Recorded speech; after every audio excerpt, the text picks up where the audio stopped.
मुंबईला 72 तासात चक्रीवादळाचा धोका, अरबी समुद्रामध्ये कमी दाबाच्या पट्ट्याचं रूपांतर शक्ती चक्रीवादळात होण्याची अंदाज, मुंबईसह कोकण किनारपट्टी आणि गोव्याला तडाखा बसण्याची भीती.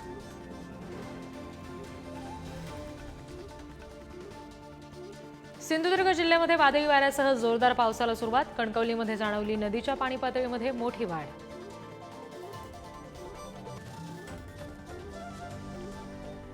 आठवडाभर आधीच अचानक आलेल्या मान्सूननं शेतकऱ्यांचं टेन्शन वाढवलं. मान्सून वेळेआधीच दाखल झाल्यानं पेरणीसह शेतीचं गणितच बिघडलं.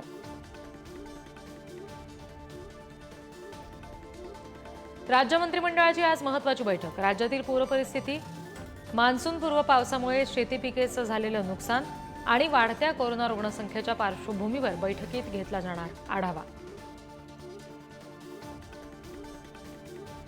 अमित शहा आज मुंबई दौऱ्यावर. फडणवीस, शिंदे आणि अजितदादांसोबत महत्त्वाची बैठक. महापालिका निवडणुकांबाबत रणनीती ठरण्याची शक्यता, तर रात्री अजितदादांची शहांसोबत खलबतं.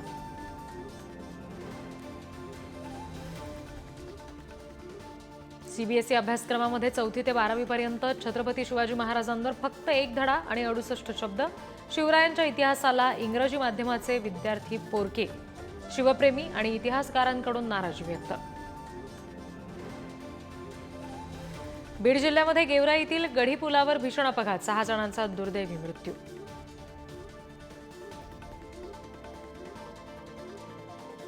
राज्यातील सर्व गव्हर्नमेंट मेडिकल कॉलेजना कारणे दाखवा नोटीस. पायाभूत सुविधा, आवश्यक शिक्षक वर्ग नसल्याचा आरोप. योग्य उपाययोजना न केल्यास ठोठावणार दंड. नागपुरातील इंदिरा गांधी मेडिकल कॉलेजचा फक्त अपवाद.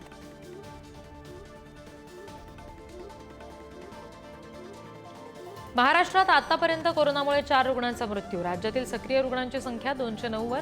मुंबईमध्ये सर्वाधिक 35 कोरोना बाधित.